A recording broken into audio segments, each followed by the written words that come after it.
Hello everybody and welcome back to my channel.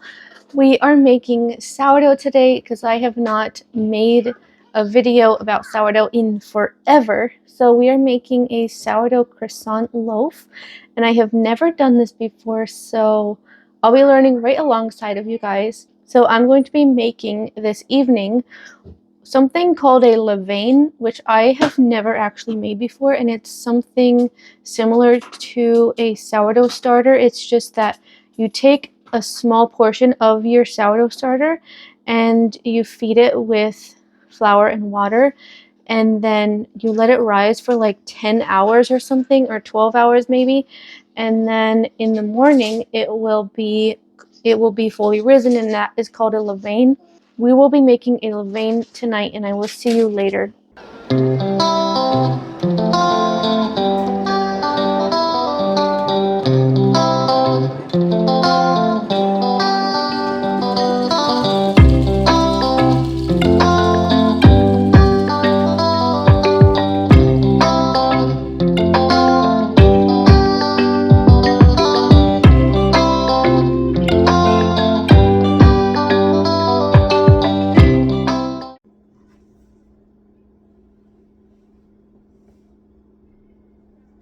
Alright, it is the next morning and I am ready to start mixing the sourdough dough, and my levain is ready. It's very much better than it was last night, and it's actually about 8:30 right now, so I'm actually half an hour behind schedule. This is all on the blog post that the recipe is on, but I just copied it out for myself because it would be easier to follow. So I'm supposed to start the dough at 8 o'clock and it's 8:30, but I think it'll be fine. So I'm just going to go ahead and mix the dough. So it says to use 120 grams of levain. So I followed the instructions exactly as it said, and I came out with 10 grams less than it says, so I think it'll be fine. I have already done that with sourdough starter using less than it says, and it turned out fine.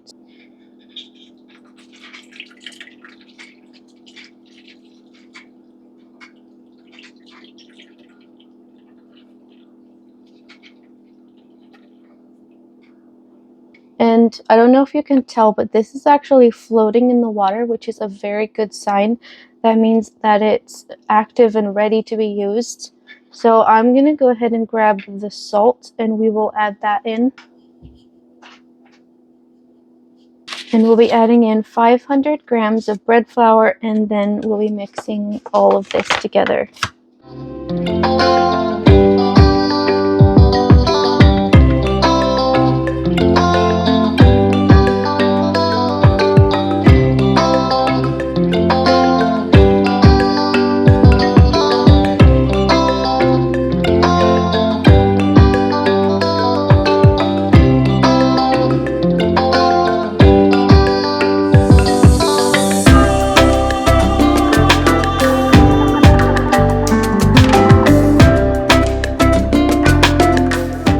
So this dough looks very well done. It's ready to go. So I'm going to cover it and let it rest for half an hour.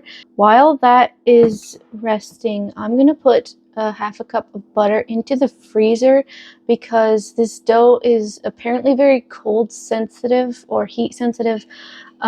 Because of the butter, it does not it's not supposed to go above 70 to 72 degrees. I'm going to put the butter in the freezer, let it get very cold, and then according to what I've read in the recipe, you grate the butter and then you add it in between the stretch and folds, which we will get into after the next 30 minutes.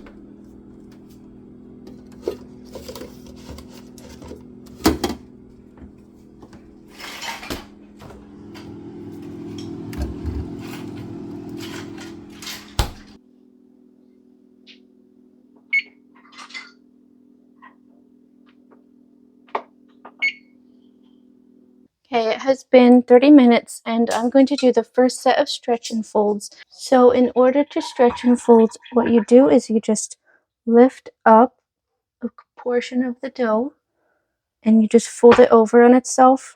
Then you turn it a quarter turn, you lift up this portion of the dough and fold it over. Then you turn it to the next side, lift it up, fold it over, and then finally you do it on the last side.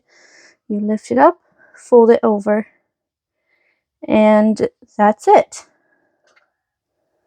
So that's all that stretch and folds are, and now we are going to cover, let it sit for another 30 minutes.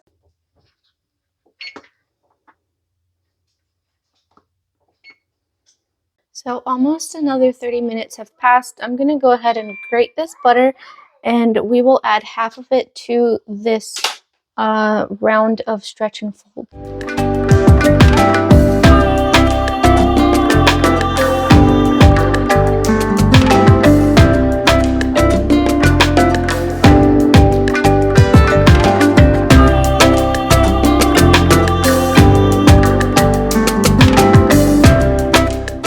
So it's been 30 minutes. I have the dough here, and I also have the butter. So I'm going to be adding half of this into the dough, and then we will be incorporating it.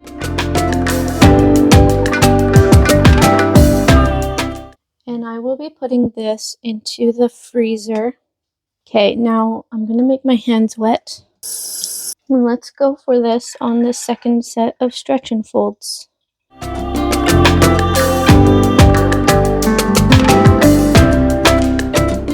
So that should be good. And then we will be adding the rest of the butter in after the next 30-minute rest. Okay, we have the rest of this butter is ready now to be added to this dough. So let's go ahead and do that. And this will be the third stretch and fold. And after another 30-minute rest, we will do one more stretch and fold, and that will be the final one for now.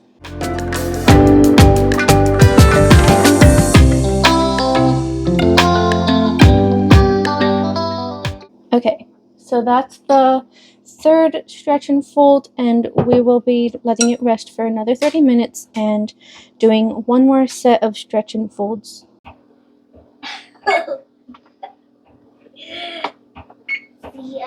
At last, we have the final stretch and fold, and then we will be doing a bulk rise. So let's go ahead and do the final stretch and fold. And there is even the option to do more stretch and folds, but I don't think this dough needs it, so we'll just do this one and then we'll be done.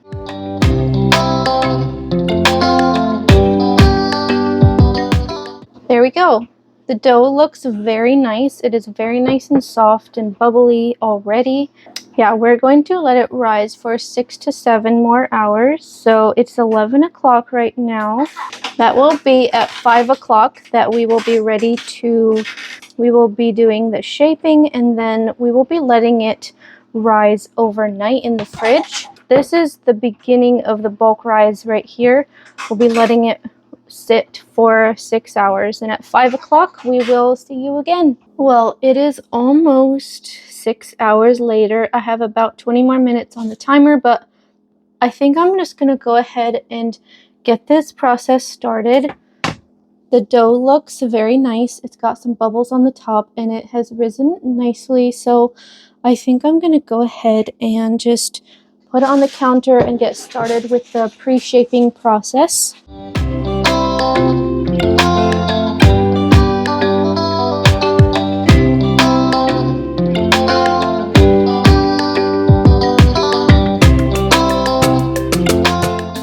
Now, I don't know if I did that correctly, but that's what it said in the instructions. So now we have to let this sit for 30 minutes, and we will come back to finish the pre-shaping. So this dough is about ready to be shaped. So let's just put this under here,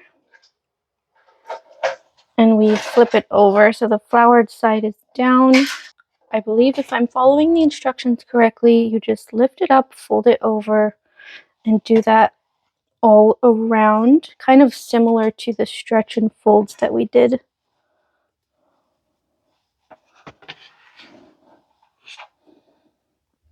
Yeah, so that's nice. So just kind of pull it in a circle. And then we place it into the bowl.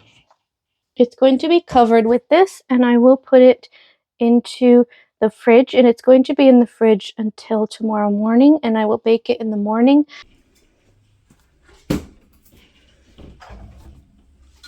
Okay, it's now the third and final day for this sourdough loaf, and I have the oven preheating to 450 degrees, and it said that it should preheat for 20 minutes with the Dutch oven inside, and so that timer is counting down to the last minute. And so when that goes off, I'll be getting the loaf out of the fridge, and we will be taking it out of the bowl onto a piece of parchment paper, scoring it, and then we will put it into the Dutch oven, into the oven, and we will be baking it. Yay!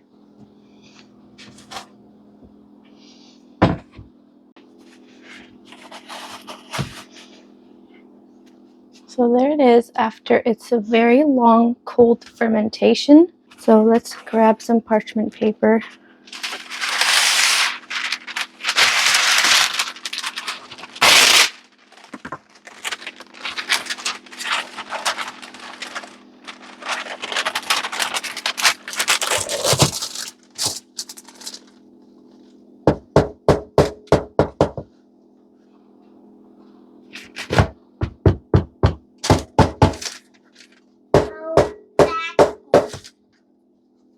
Alright, so now it's time to score the loaf. I'm not super fancy with my scoring. I'm just going to keep it very, very simple.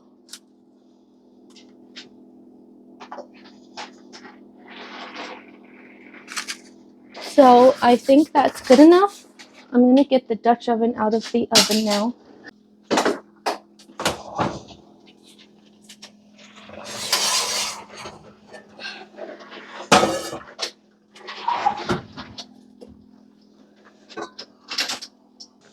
Here we've got the dough. I'm going to set this in, being very careful not to touch the pot.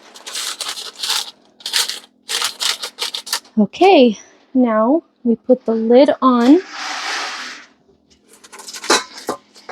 And I'm going to put this back into the oven.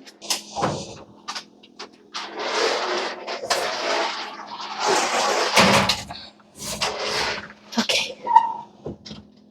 Now we set the timer.